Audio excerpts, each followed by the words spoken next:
The city never truly slept. Even before dawn, engines growled, streetlights flickered, and footsteps echoed on dusty roads. Tall glass buildings stood proudly beside old family compounds with cracked walls and rusted gates.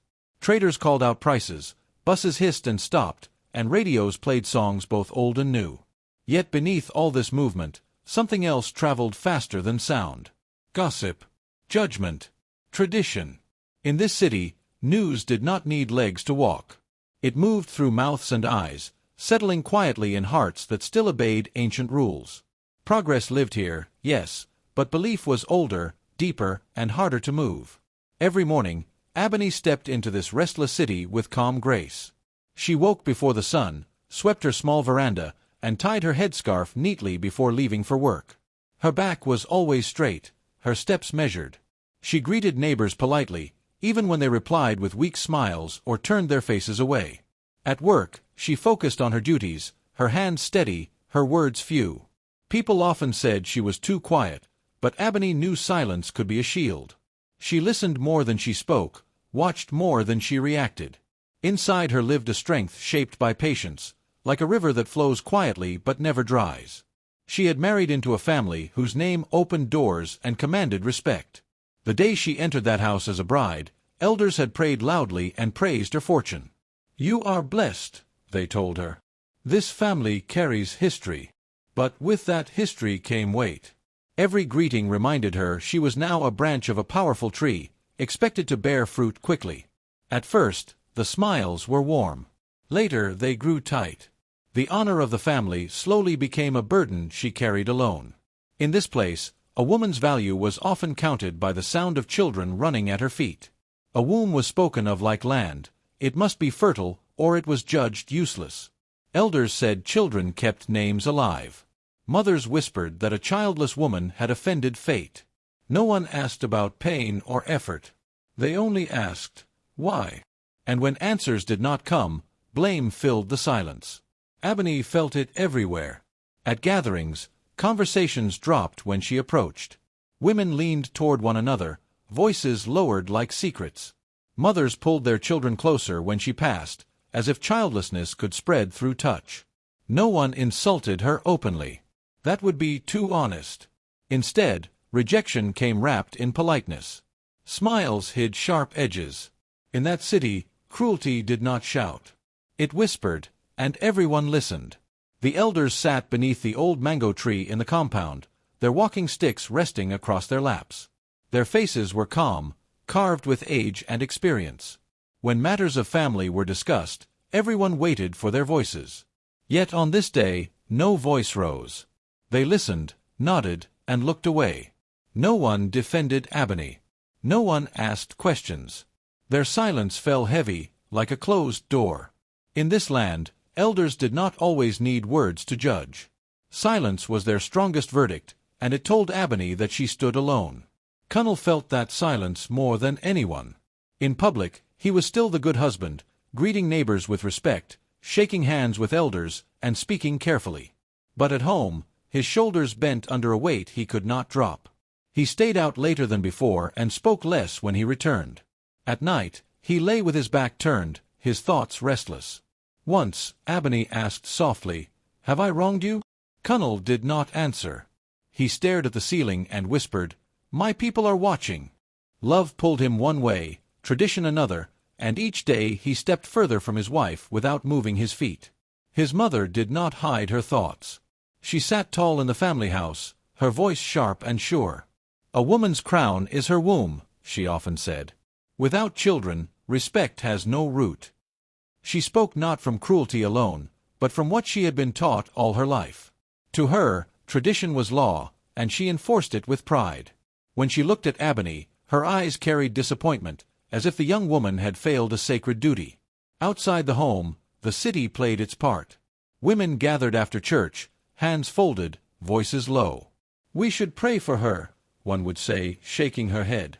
"God answers in his time," another added, her eyes filled with false pity. Neighbors offered advice that cut deeper than insults. Laughter followed Abeni's steps, disguised as concern. Those who claimed moral strength used her weakness to feel holy.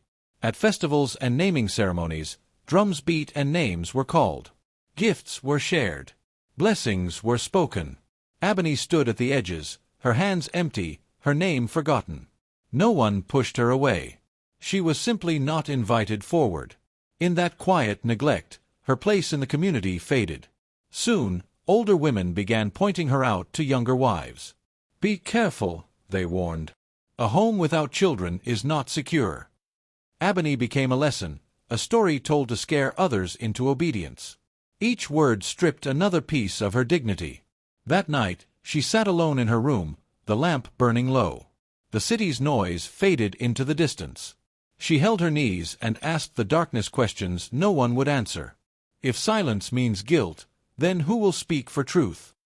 A cool wind touched her face, and in her heart, something stirred, an unspoken truth waiting for its time. The office hummed with keyboards and printers, but underneath that ordinary sound ran a quieter, sharper noise, the laughter that followed Abeni wherever she went. "Another day, no news from the stork, I see," a colleague whispered, pretending to chuckle. Others joined, voices low, but eyes bright with amusement. Her childlessness had become entertainment, a shared joke that needed no punchline. Even modern offices, with their glass walls and polished floors, reflected ancient cruelty. Whispers traveled faster than emails. Every smile aimed at her carried the weight of judgment, every polite nod a reminder that she was different, incomplete. At church, the sanctuary smelled of incense and flowers, but the air was heavy with quiet condemnation.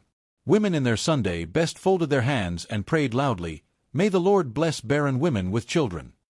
Their voices rose and fell with zeal, but Abeni heard the sharp edge beneath their words. Each prayer seemed to point a finger at her. Faith, meant to comfort, had become a weapon. She bowed her head, lips pressed together, letting the murmured blessings roll over her like stones she could not move. At home, tradition pressed on her from all sides. The elders gathered under the veranda one evening, their voices low but firm. "Our family must continue its line," one elder said, eyes on Cunnel. Another nodded, adding, "It is tradition that a man take another wife if the first cannot bear children." Culture had become a justification for emotional violence. Every word reminded Abeni that she was failing not just herself, but the ancestors, the family, and the lineage they guarded like treasure. Her mother-in-law no longer hid her impatience. One afternoon, she called Abeni to the side, voice sharp as a knife. "You must understand, a home without children is no home," she said. "You have had many years, yet nothing comes. It is not my fault that you cannot fulfill your duty." Harsh words, rooted in generations of belief, fell on Abeni's shoulders. She had become the chosen scapegoat, the embodiment of family shame. Every glance carried the weight of accusation, every silence a verdict she could not answer. Cunnel, caught between love and duty, began to drift. Nights grew longer, and his visits home shorter. When he returned, words that might defend her were swallowed by his silence. The council of family elders seemed louder than any argument he could make. He began listening more to their advice than to Abeni's quiet pleas. "I am trying," he whispered one evening, voice trembling. "I do not know what to do." Yet the attempt felt hollow. Loyalty had shifted, and Abeni watched as the man she loved became a stranger, pulled inexorably by ancestral voices she could neither challenge nor understand. Cunnel's voice trembled as he spoke in the courtyard, the elders surrounding him like silent judges.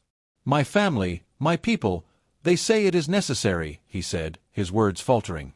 I will take another wife." The announcement fell like a hammer on the compound. Abeni's chest tightened, but she remained still, her lips pressed together. Before her eyes, another woman stepped forward, smiling politely, a symbol of hope in the family's eyes and a dagger in Abeni's heart. "This is tradition," Cunnel whispered, almost to himself, as if repeating the words enough might make them feel right. But tradition, in this moment, cut deeper than any sword. Across the city, news traveled fast, carried on tongues sharpened with judgment. "She deserved it," neighbors said quietly, then a little louder, then laughing openly in markets and at church gatherings. Mockery, once whispered, became brazen. People nodded at one another, as if they were all witnesses to the justice of her suffering. In this society, cruelty was rewarded with approval, and Abeni felt its weight pressing down from every corner of the city. At the next celebration, Drums and laughter filled the hall. Abeni stood among the guests, her hands folded in front of her, trying to make herself small. The new wife was praised openly, gifts handed to her, blessings sung over her head. Each cheer was a sting, each smile aimed at the newcomer a reminder that she was fading into the shadows of her own life. She listened quietly as elders spoke of lineage and duty, her name absent, her presence ignored, the woman she had been swallowed by the ceremony. Inside the home, the compound's walls seemed to close in. Doors shut with heavy thuds, voices hushed as if her opinions carried no weight. Even Cunnel's glances were fleeting, polite but distant. She moved through the rooms as if through fog, invisible, stripped of the respect once given freely. Every meal, every conversation, became a reminder of her diminished space. The marriage she had cherished was reduced to survival. Each day, she practiced endurance, biting back words that might spark anger or shame, learning to exist in the gaps left for her. Outside, the broken calabash lay in the yard, cracked for months. The tree in the corner refused to bloom, leaves curling toward the sun but never reaching fullness. Elders muttered about curses and fate, unaware of the truth. The symbols of nature mirrored her life, fruitless, broken, judged without reason. Abeni could see the reflection of injustice in the smallest things, the way life around her seemed to bend under expectation rather than truth. At night, she began visiting the old midwife at the edge of the city, a woman whose hands remembered more than she spoke. "Childless is not always cursed," the elder whispered, her eyes flicking with secrets. "Sometimes, the fault lies where no one dares to look." Abeni listened, hope stirring quietly, and began to understand that the answers she sought might lie in knowledge hidden from the judgmental eyes of the city. Flashbacks came unbidden. She remembered Cunnel refusing tests early in their marriage, his hesitance disguised as fear or modesty. She had never faltered in following medical advice, attending appointments, taking prescribed treatments, hoping. And yet, the shame had always been hers to carry. The injustice was undeniable. Her obedience, patience, and faithfulness had been twisted into evidence of failure. Finally, in the quiet of her room, she let herself breathe, feeling the weight of blame lift from her shoulders. She realized the burden she had carried was never hers to bear. Silence, once imposed on her, now became a source of strength. Her heart hardened with quiet resolve. The city's whispers could not touch her inner truth. Something had shifted. The world had been cruel, yes, but she would no longer carry its lies. Abeni's spirit, though tested, began to rise, preparing her for the day when truth would finally speak aloud. The drums began before the sun had fully climbed, their deep, steady rhythm carrying across the compound. People arrived in flowing robes and bright fabrics, laughter and greetings blending with the sound of drums and the scent of roasted yams in the air. Elders took their seats on carved wooden stools, walking sticks resting beside them, eyes sharp and knowing. The city's elite filled the space behind them, faces polished with expectation. Every gesture, every nod, seemed to carry weight. This gathering was more than celebration. It was a mirror of tradition, authority, and judgment all at once. Abeni stood near the back, her hands folded, her body calm but her heart pounding. She was expected to remain invisible. The whispers of years past, the long looks of judgment, the city's collective memory, all assumed she would not speak, that she would bow quietly and let the world pass. She felt every pair of eyes brushing over her, weighing her, testing her. Her lips stayed pressed together, but her mind moved swiftly, cataloging every face, every reaction, every assumption that had once made her life heavy. Then, without warning, the rhythm of the gathering shifted. A respected elder cleared her throat and motioned to a younger woman, who stepped forward holding a folder. The hush was immediate. "These records," she said firmly, "have been kept safe until now." Medical documents, signed and dated, were presented. Another voice, a doctor known for wisdom and fairness, added, "The truth has been here all along. Abeni's health has always been sound. The inability to bear children was never hers." Gasps rippled through the crowd. The words carried authority, but more than that, they carried justice. The proof laid bare what years of mockery had hidden. Abeni's innocence, once doubted, became undeniable. The assumptions that had followed her like shadows dissolved instantly. Faces paled, eyebrows rose, mouths hung open. The city's judgment, once firm and certain, now appeared foolish, built on fear and ignorance. The very elders who had once nodded knowingly were forced to reconsider their long-held beliefs. A wave of relief rose in Abeni, but it was tempered by the weight of seeing truth finally land so heavily on those who had harmed her. Murmurs spread like wildfire, then faltered, then vanished entirely. Conversations froze mid-sentence. Faces fell. The laughter and whispers of judgment were gone, replaced by a silence so deep it filled every corner of the compound.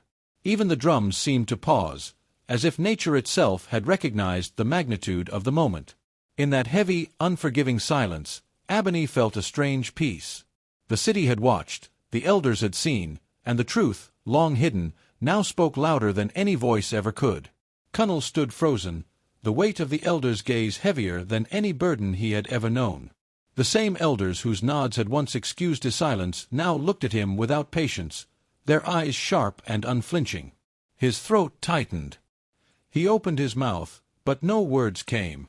4 years, he had hidden behind tradition, behind family authority, behind excuses that he thought would shield him from shame. Now, silence became his own indictment. I, he whispered, and the sound seemed too small for the guilt he carried. Every eye in the courtyard bore into him, and for the first time, the man who once commanded respect felt powerless. His mother, who had spoken with certainty for decades, sat rigid in her chair. Pride had built the walls of her authority, but they crumbled now under the weight of truth. Her sharp words, once like arrows aimed at Abeni, returned to pierce her own heart. She looked down at her hands, trembling, and muttered, "What have I done?" The elders who had once nodded at her judgments now watched in quiet contemplation, letting shame teach the lesson she had failed to learn before. Cruelty born of tradition always finds its mirror. The second wife, who had stepped into the home with polite smiles and hopeful eyes, blinked as the story unfolded. Praise that had once been hers was now hollow. Confusion crept across her face. She realized, slowly, that she had entered a house built on deception, where assumptions and fear had masqueraded as wisdom. Her innocence collided with reality. I did not know," she whispered, almost to herself, as if words could undo the years of injustice she had inherited without knowing it. Abeni, in contrast, remained still. She spoke no insult, offered no gloating words, and let no tear fall. Her silence, once imposed upon her, had become a shield and a sword. Her eyes met each gaze with quiet dignity. She did not need to speak. Her calm, steady presence was a louder judgment than any words could deliver. Those who had mocked her, those who had judged without knowledge, felt the weight of truth reflected in her serenity. In that silence, Abeni had already claimed her victory. Outside, the courtyard seemed to breathe differently. The old dry tree at the corner, once barren and brittle, caught the first drops of rain and seemed to lift its arms toward the sky, leaves glistening with renewal. The broken drum, long silent from neglect, finally resonated as it was struck, echoing a rhythm of justice restored. Nature itself mirrored the shift within the human world. The injustice had been overturned, not by anger, but by truth and patience. The city, the elders, the family, they had all witnessed the invisible power of resilience. And in that moment, Abeni understood the sacred lesson. When truth is allowed to rise, it restores balance to both the seen and unseen world. The same mouths that had whispered, laughed, and pointed at Abeni now faltered. At first, it was a mumble, a hesitant, I am sorry, broken by uncertainty. Then, as the truth settled like a weight on every shoulder, the apologies grew clearer, more deliberate. "Forgive me, Abeni," said a neighbor who had once avoided her path. "I spoke without knowing." Public regret replaced the clamor of judgment. Though late, the words carried gravity, heavy with the realization of how far they had strayed. The community stirred uneasily, caught between shame and relief, feeling the first stirrings of conscience awaken. Yet not all hearts bent easily. Some accepted their guilt, lowering their heads, hands pressed in humility. Others clung to old pride, muttering under their breath, insisting that tradition could not be questioned. The struggle was quiet but fierce, human pride wrestling with moral clarity, as if the soul itself were balancing ancient customs against the truth. The elders whispered among themselves, acknowledging the tension, knowing that change rarely arrived without discomfort. Cunnel felt the shift like cold wind through a doorway left open. The respect he had commanded for years slipped from him silently. Elders who once praised his wisdom now kept distance, eyes wary. Friends and associates offered polite nods but no trust, no laughter, no validation. His voice, once listened to with reverence, now carried only hesitation. The consequences of years of cowardice unfolded not with shouting, but in the quiet absence of affirmation, in every pause where respect once lived. Inside the house, the halls that had echoed with approval felt hollow. Cunnel moved from room to room, seeing only the walls and furniture that had once witnessed celebration. Silence wrapped around him like a cloak, pressing in with every step. Authority had vanished. No one deferred to him, no one sought his word. The emptiness was loud, reminding him of all he had lost through fear and inaction. Cowardice, he now realized, left wounds sharper than any insult could. Abeni rose from her chair, calm and steady. Her voice was neither raised nor harsh, yet it carried more power than all the shouting in the city combined. I have waited long for truth, and now it has come. I will no longer allow judgment that is not mine to define me. She looked at the crowd, at Cunnel, at her mother-in-law, and at the people who had mocked her, and her tone was firm, unwavering. Her dignity reshaped the balance, transforming endurance into authority, humiliation into a quiet victory. In her calm, the city understood that power need not roar, it could simply be, and that was enough. Abeni stood at the threshold of her home, the weight of the past heavy on her shoulders, yet her stance was unshakable. For the first time, she spoke not to beg, not to endure, but to declare. "This is my life. My voice, my choices, my dignity," she said softly, yet every word carried the force of unbroken years. Tradition, once wielded like chains, could no longer dictate her steps. Respect would be given because it was deserved, not because custom demanded it. Womanhood, she decided, was not measured by what the world expected, but by the courage to define oneself. In the quiet that followed, she felt the presence of ancestors, as if they were nodding in approval from the shadows. They left paths open at the end of every story, one of forgiveness without dependence, where the heart releases bitterness, one of strength through separation, where walking alone restores balance, and one where time and fate grant peace, even to those once crushed by cruelty. Abeni sensed that all three were hers to choose, and she embraced them without hesitation. An elder stepped forward, his voice calm yet carrying the weight of years. "A community that laughs at the innocent invites shame upon itself," he said. "Justice is not only in the hands of men, but in the hands of spirits, and silence is often the preparation for truth." His words rippled across the gathered family and neighbors, a mirror for all who had judged too quickly. "Wisdom," he reminded them, "often speaks quietly, but its echo is eternal." Abeni looked toward the city beyond the compound. She spoke again, her voice steady, carrying across the walls and streets. "A woman's worth is not measured by the cry of a child. Her strength, her heart, her spirit, that is where value lives." Simple, true, undeniable. The city, with all its noise, all its whispers and judgment, seemed to pause in recognition. And so she walked. The same streets that once brimmed with whispers now followed her with respectful silence.